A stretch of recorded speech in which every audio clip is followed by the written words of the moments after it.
Let me know when I'm ready. Yep, we're ready. Oh. When I went into psychiatry in 1950, fortunately not knowing anything, but one of the conditions was, as a part of my offer for the job, I would have to learn psychiatry, which is fair enough. 1950, we had no treatment for any of the major psychoses. The only treatment was to lock them up forever. We had no treatment.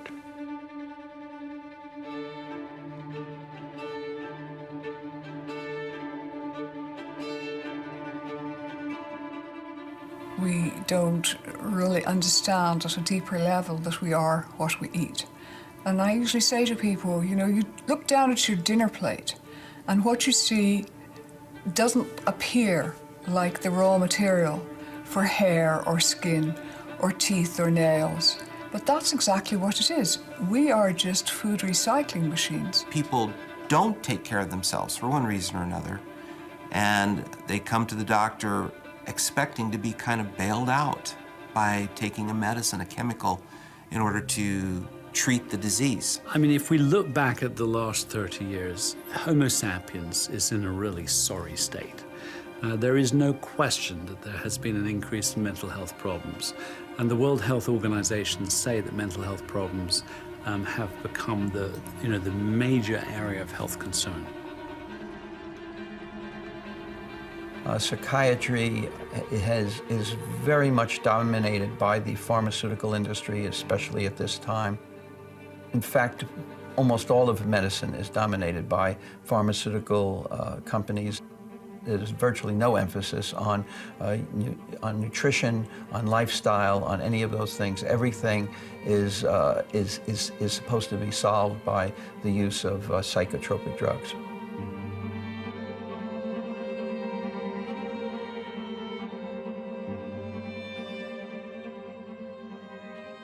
When, in 1950, we used to lock them up forever. In 2007, we lock them up with their drugs forever. There's no difference. They said they may be worse off today because they're also being destroyed. Their body chemistry is being destroyed by the modern drugs, which didn't happen nearly so much with the old drugs. I would say some of the worst things were sleepless nights. The visions of demons in my bedroom window when I tried to sleep. Just awful. Like nightmares at their worst, as I remember. The hopelessness. I remember going through libraries looking for answers to mental illness, schizophrenia, madness, insanity, manias of all kinds. There were no answers. So I can sort of remember my first session with Dr. Hoffer. It was very straightforward. He said, "Oh, you have schizophrenia." And I went, "I do?" And I actually had a name for what I had. And he said, "Do you hear voices?" Well, yes, I do. Nobody's ever asked me that before. I guess they were just such a part of me that I didn't realize that I had voices until Dr. Hoffer asked me that. You know, are people, talking about you? And, well, yeah, I hear people talking about me all the time, and it makes me really nervous, and, it's hard to deal with. In the past 60 years, psychiatry has made little progress in the treatment of mental illness. Some might say no progress at all. New pharmaceutical treatments are not very different from the chemical straitjackets of yesteryear. What other treatments are available? Not much, if you stick to the mainstream. Can there be a better way to help the mentally ill? This story is about a biochemical approach to schizophrenia, but it applies to every one of us. Can it be that our thoughts, moods, and behaviors depend upon what we've had to eat? Abram Hoffer was born a few miles south of Weyburn, Saskatchewan. His parents were Austrians of Jewish descent who had come to Canada with an agricultural vision. By the time young Abram came along, the Hoffer family farm was doing very well. Abram, however, preferred schoolwork to farm work. In school, Abram studied the pellagra epidemic. Pellagra killed 100,000 Americans before its cause was discovered. It was caused by a deficiency of niacin, also known as vitamin B3. The US government mandated the enrichment of flour with iron and B vitamins, which ended the pellagra epidemic in 1938. That was the same year Abram Hoffer got his Bachelor of Science degree and turned 21. He earned his PhD in agricultural chemistry in 1944. He became a medical doctor in 1949. Abram Hoffer was made head of the psychiatric research branch for the province of Saskatchewan in 1950. Psychiatry, by the way, is what you might call it was a dumping ground. Whenever a doctor ran across a patient who was either schizophrenic or depressed or bipolar or senile, they would then send him on to psychiatry, who would then put him into a mental hospital or to an institution.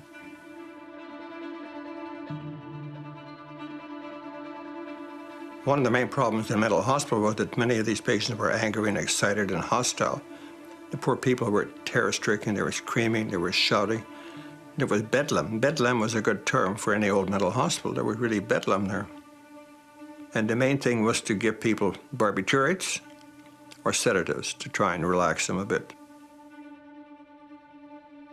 Antipsychotic or neuroleptic drugs were discovered in the 1950s. Chlorpromazine was the best known of these. These drugs spread like wildfire through the psychiatric community.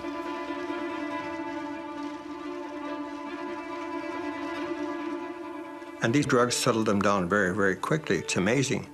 You could get a screaming, shouting, crying patient, and 3 days later, he's blah. Now, he wasn't any better, but he appeared to be better. He was socially a lot better.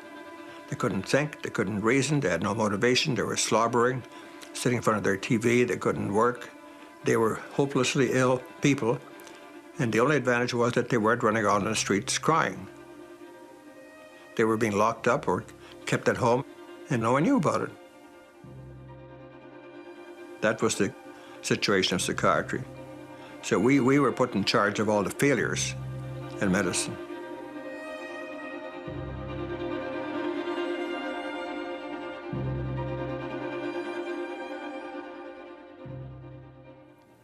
Psychiatrists have become a group that spend their time looking at symptoms, coming up with a label, and prescribing a drug. That's basically what they do at this point. It used to be, when I went through residency, there was a lot of emphasis on psychotherapy and trying to help people psychoanalytically or in psychotherapy. But the point is that psychiatrists really just don't even do that anymore. They basically are just basically pill pushers for the pharmaceutical industry. I mean, to me, it's almost like a brainwashing of the medical profession, that this is the only way to do things. The pharmaceutical companies support the medical schools to a great extent. They support the journals. The first 50 pages of any important medical journal is taken up by advertisements for various medications, various drugs.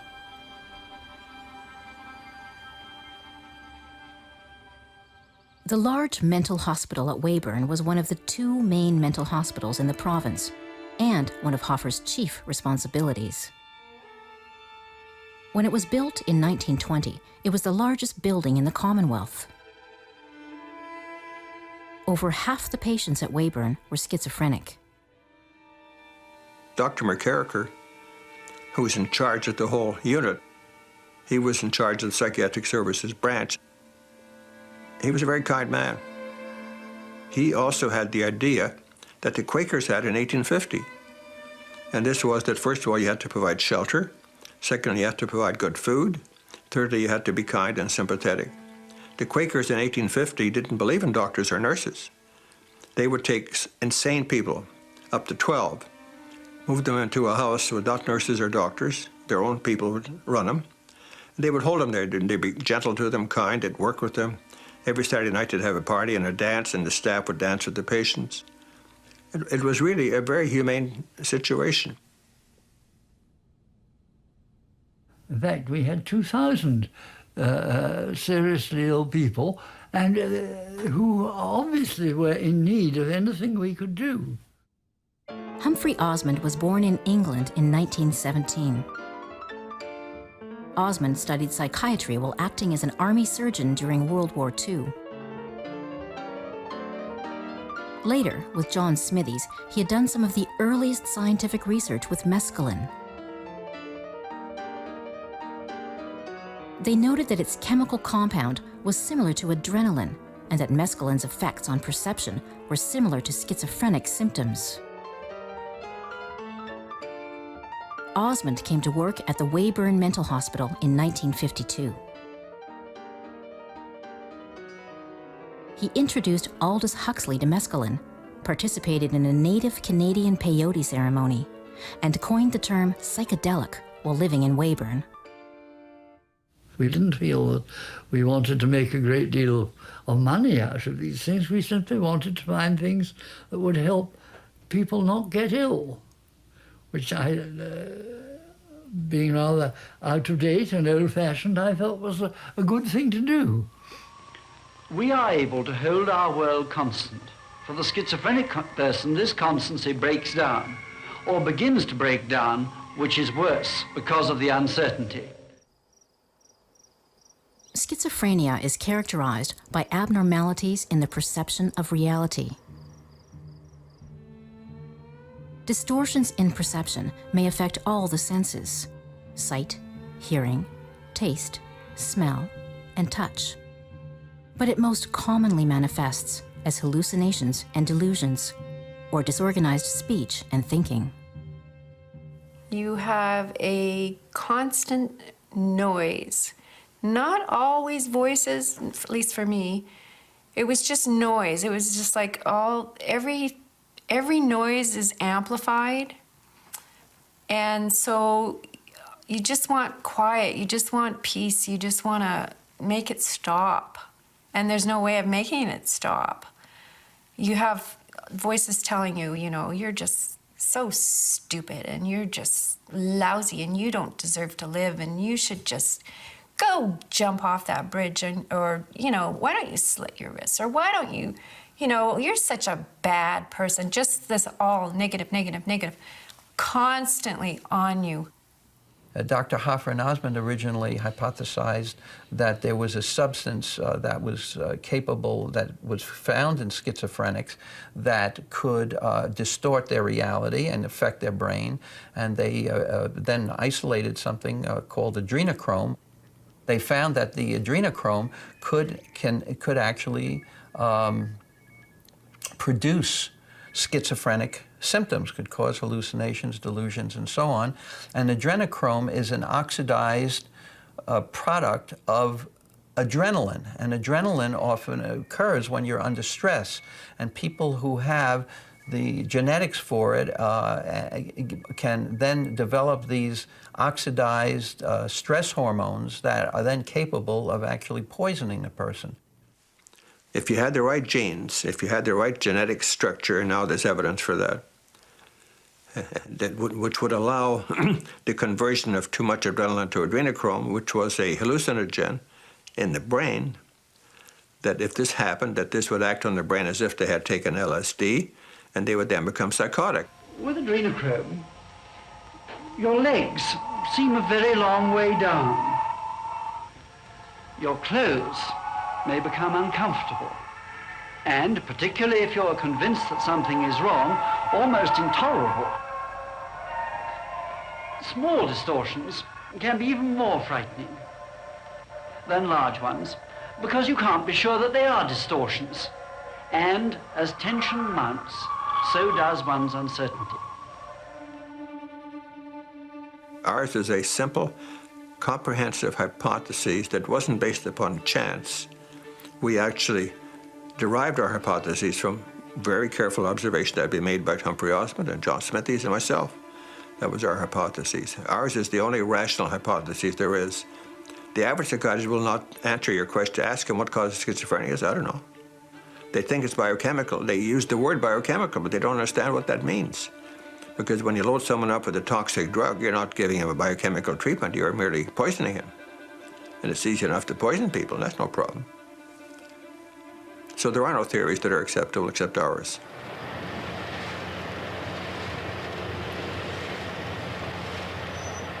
To offset the effects of adrenochrome, we turn to the cheapest, safest, and most easily available substance, niacin, vitamin B. We now, by that time, knew that niacin might protect the cell against the effect of adrenochrome. So I decided that we would try niacin.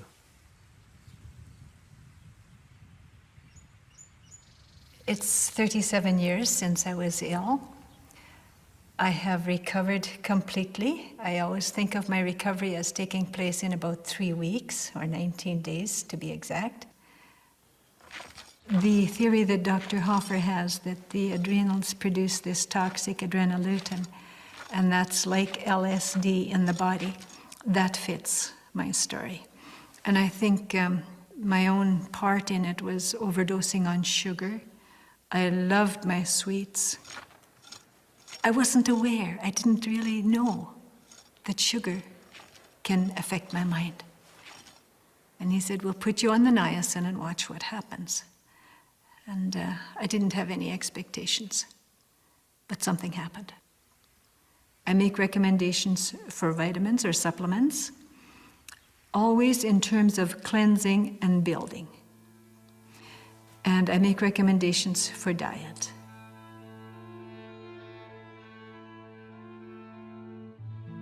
It became mandatory for all my patients that they would all go on to niacin. I use drugs too.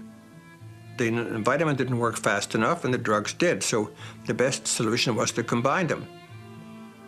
So I'd start my patients on the drugs, which would help settle them down very quickly, help take away their anxiety, their hostility, their depression.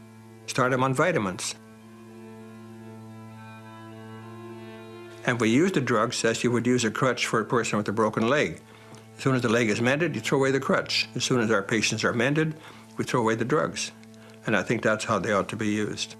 So that's why we get the recoveries that we see by the combination. And this is what's called orthomolecular.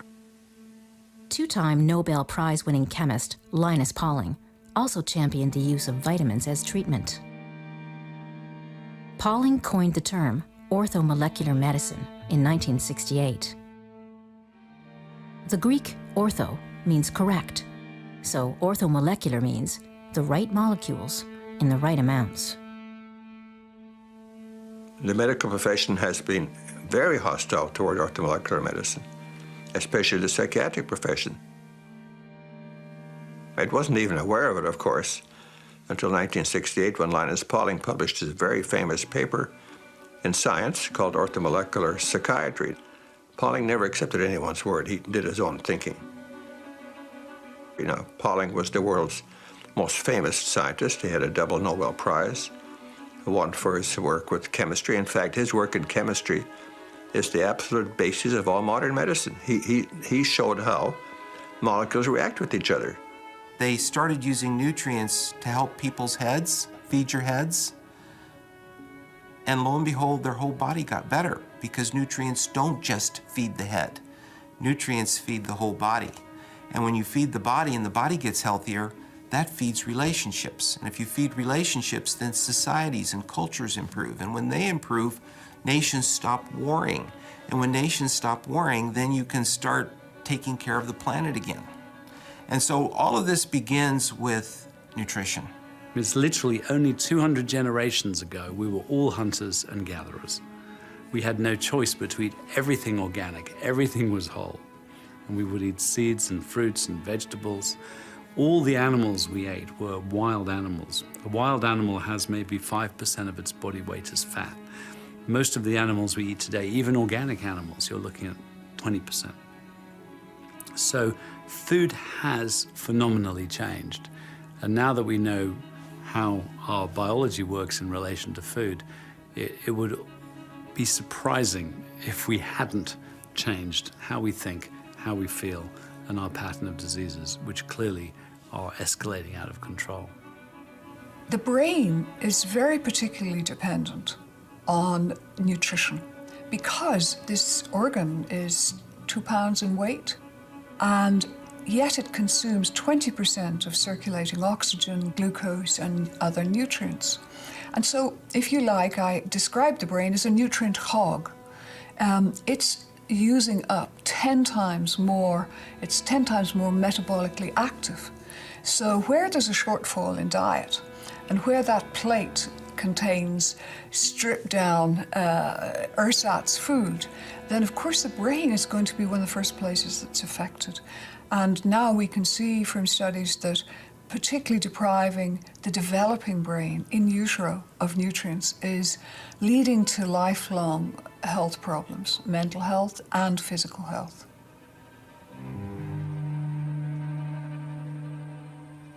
One of the problems is the scale of food processing. And many people think in terms of grains and sugars and how they have been processed. There's an interesting historical element here in that the ancient Romans knew more about grain processing than people did up until the early part of the 20th century. That knowledge had been lost for almost 2 millennia. We've caught up, and we've probably superseded what the Romans had done in terms of not just refining grains, refining sugars, refining and creating all sorts of artificial fats. And most people, unless they are very mindful of what they are eating, are basically eating in this sea of junk food. The solution is really very simple, and I can't claim credit for the idea, but it's basically going back to fresh foods, avoiding almost anything that comes in a bottle, jar, can, or box. These processed foods bring about inflammatory conditions, and these inflammatory conditions are associated with all of the problems that we have today, including psychiatric conditions, neurological conditions, cancer, diabetes, heart disease, and so on.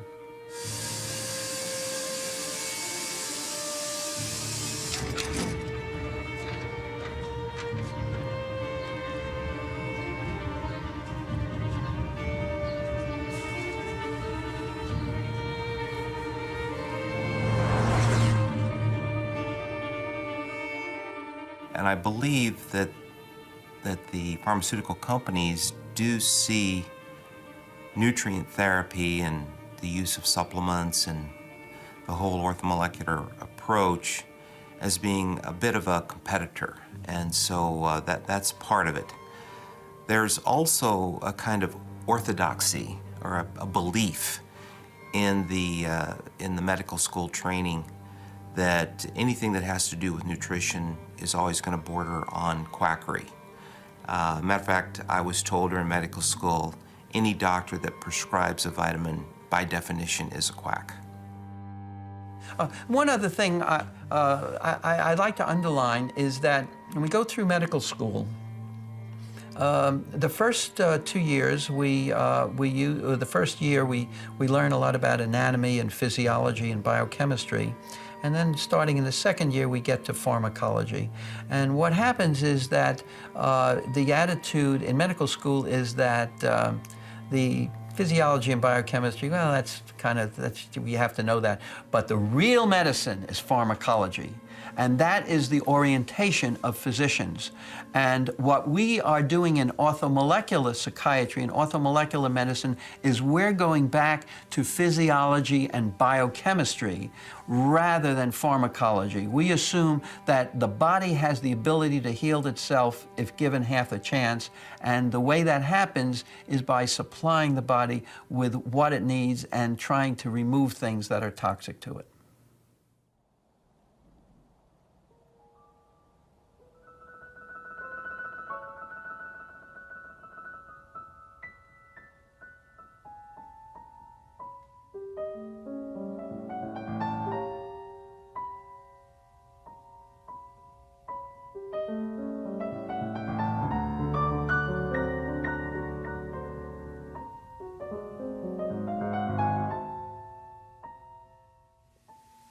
Most people don't understand schizophrenia.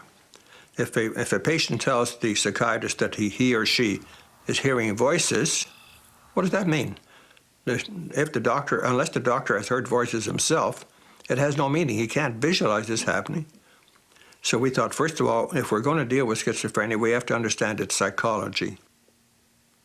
And we also said we will take hallucinogenic drugs like LSD and mescaline, and later on adrenochrome and adrenoleukin. We will take these drugs and see what it does to us. Then we'll have a much better comprehension of what is happening to our patients. We had to take this stuff ourselves to test its effect. We found that when it goes into the brain, it makes the brain less able to use its energy. After inhaling adrenoleukin, Dr. Hoffer became suspicious of everyone. It took half an hour to choose between tea or coffee, turned morose, and thought he'd better give up his job.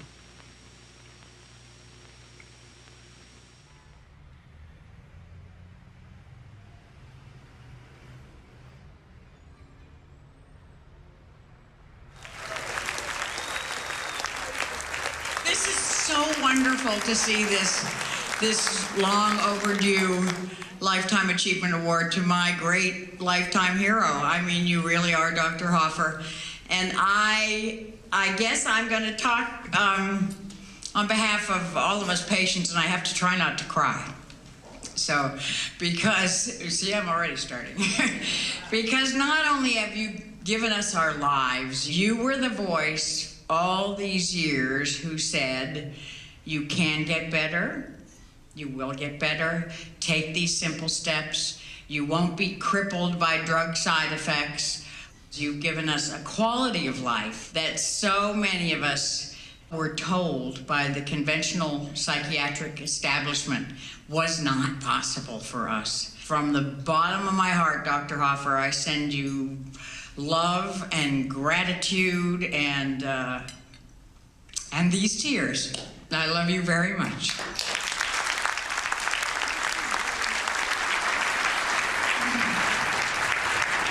In 1957, we first reported our findings, in 1957.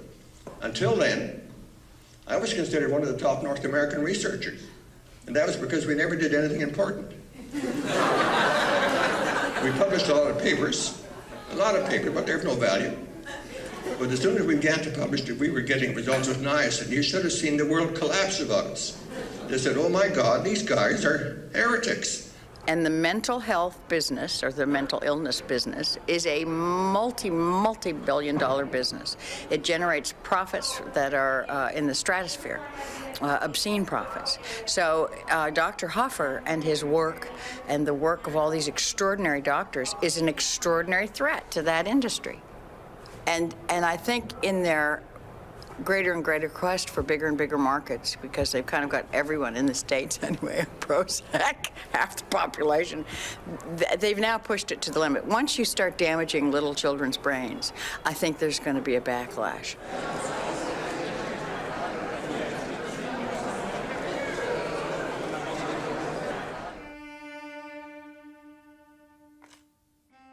A family from Carmel, their 12-year-old son was schizophrenic. And his father, a doctor, called me and was crying. And I said, what's wrong? He said, my son, I've just been told by his psychiatrist that he will never get well, never get well.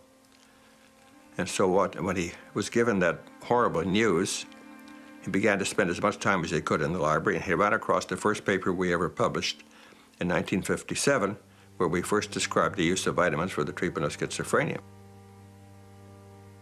I said, get hold of some niacin and talk to his doctor. Maybe he will agree to put him on it. And he said to the son's doctor, would you please try this niacin? Told him what he knew about it. The doctor was very annoyed, very hostile. And he immediately issued 2 lies. He said, first of all, it'll fry his brain. And then he said, a second lie, we have tried it, it doesn't work. If they had tried it and it didn't work, why didn't they publish it? There was never a single publication from them saying it didn't work. They never tried it.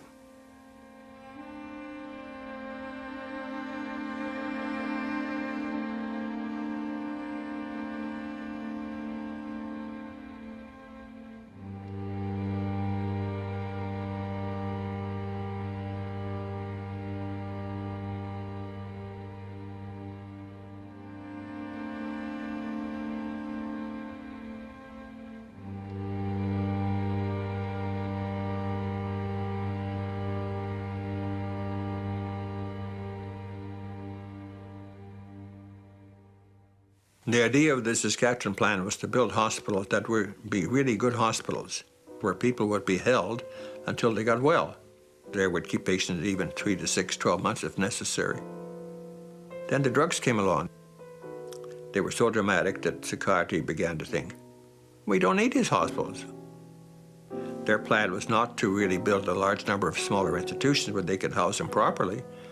Their plan was simply to put them all on drugs and discharge them. And for a while, it was an enormous feather in your cap if the superintendent of a hospital could claim that he was emptying his hospital faster than you were. If you started out at the hospital with 2,000 patients and 5 years later you only had 1,000, that was kind of great news. Where did the 1,000 go? They went onto the streets. They went into terrible nursing homes. They went into terribly undesirable places. Once you have schizophrenia, it's a life sentence. That's it. You're never going to change. You're probably maybe going to get worse. Or you just have to medicate you, and then you may be able to limp along on a somewhat normal existence, but totally medicated. And people don't like the medications. They have a lot of side effects, so they go off them. Basically what we're dealing with is a culture of life and a culture of death. And a culture of life is to try to supply the body with what it needs and to keep away toxic things. I think the culture of life is an orthomolecular approach. The culture of death is one that focuses on profits.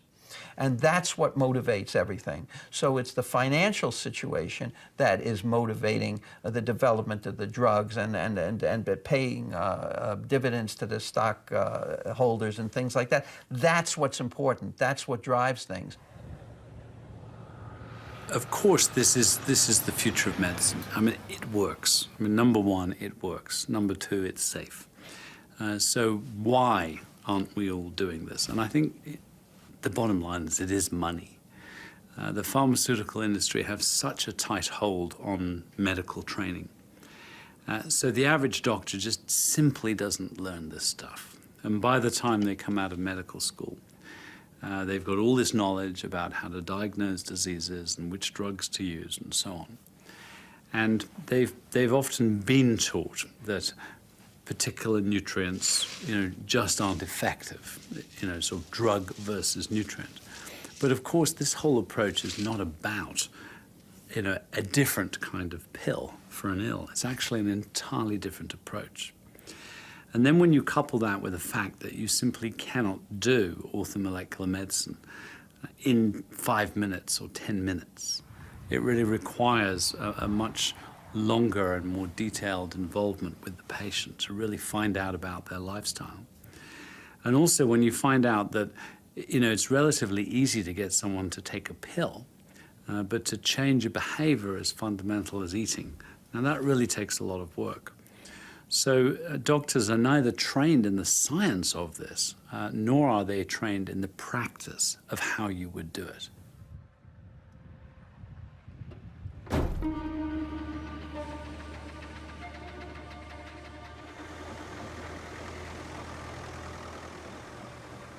And now we are in the era of big pharma. We have huge companies that spend billions of dollars on research and investigation. The investigation is not really that hot because they don't do much original stuff. They allow much of the original stuff is done for them by university professors who don't get paid for it. So we are giving them free research personnel. But as soon as something seems to be valuable, they take out a patent on it and they make the money out of it. There's no profit today, and this sounds very cynical, there's no profit today in getting people well. Our society is based upon the fact that we have to have a certain proportion of people sick so that we can treat them. Hope. You can't live without hope. Suicide. High suicide rate with schizophrenics, high suicide rate with depressions. Very high, very high. It's always due to the fact that they have been not given any hope. Their hope has been taken away, because that's one of the most important therapeutic principles we have, hope. It takes work to make it work, though. You can't just say, oh, you know, I'll take niacin, therefore I'll be better in 2 months. It's not the way it works. It's a subtle thing. You have to do the lifestyle as well as the vitamins. When you come out of it and you think, wow, that's amazing, how that could change, how that could change. It's amazing, you know, just fantastic. So, good old Dr. Hoffer, he knows what he's doing. As soon as one is introduced to and learns anything about the science and the chemistry behind orthomolecular medicine, it's so much more logical than the notion of throwing synthetic chemicals on top of already existing chemical imbalances, that it's amazing. I mean, really, as a species, we are not well. And whatever approach that we've been employing within medicine, it's clearly not delivering.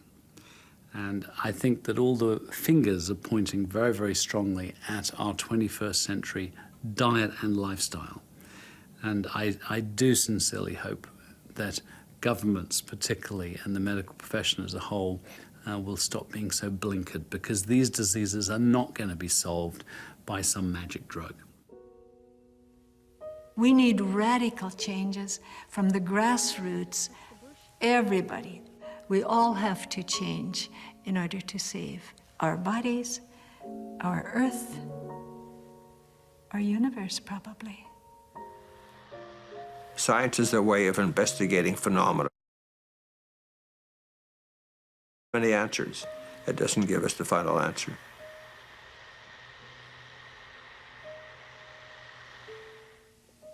We don't know anything, do we?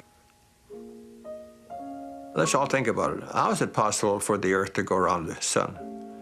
We're millions of miles away. What's that fantastic attraction that keeps us from flying off into space? Well, we have laws. We have the laws of gravity. We have the laws of movement. Newton made those very clear. We have all these laws. We know that these things happen, but we don't understand why they happen. I think there is some kind of unity in the whole universe.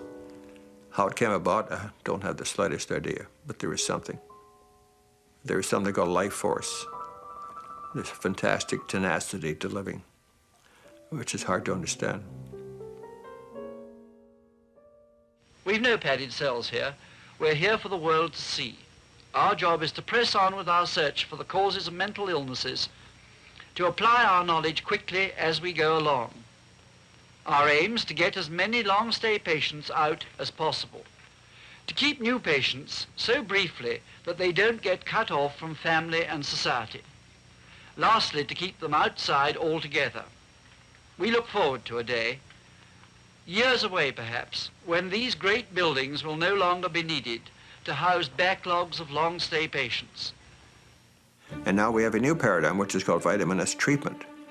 We initiated this whole megavitamin concept. Our work actually is the first in the world to create public attention to the fact that vitamins were therapeutic in themselves, that you could use them for a large number of conditions that were not considered vitamin deficiency diseases, and that you'd have to use them in the right concentration. There was no God didn't say you must only use thiamine in tiny milligrams. God said if you have thiamine, use it as you need it. If you have vitamin C, use it as you need it. And that was the major thing. So I think that's going to revolutionize medicine, starting to do that now. It led to the orthomolecular treatment. It arose from the adrenochrome hypotheses. And as a result of this hypothesis, as a result of this paradigm change, we now have a treatment for schizophrenia, which is not perfect, but awful better, certainly a lot better than just using drugs. So I would hope that my major contribution one day will be that I was one of the pioneers in helping create the new vitamin as treatment paradigm.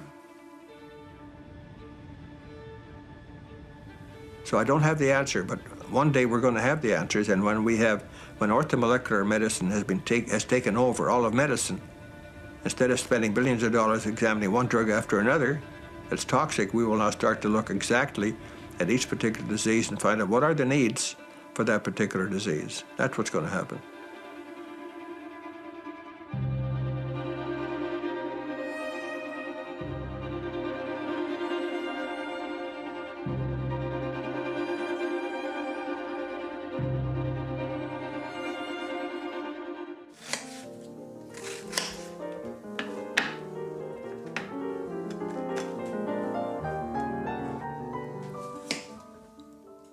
The potatoes will contain a mixture of almost all the vitamins, but in very small amounts. But they are particularly lacking in the vitamin Bs. They don't have enough Bs.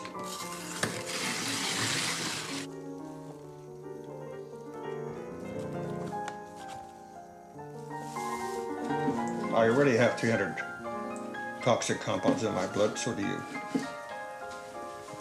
We'll never ever live again in a pure free world unless humanity gets destroyed. And the best way to deal with the pollutants that we have already is to take lots of vitamins who act as a safety device. It helps get rid of all these toxins.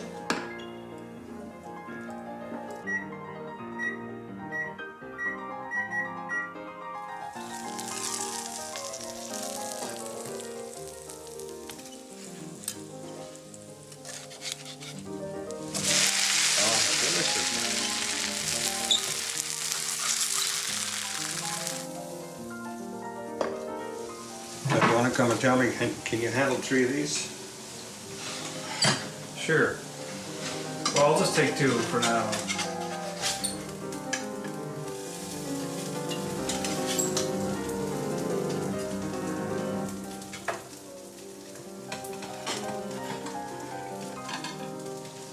So this is for you.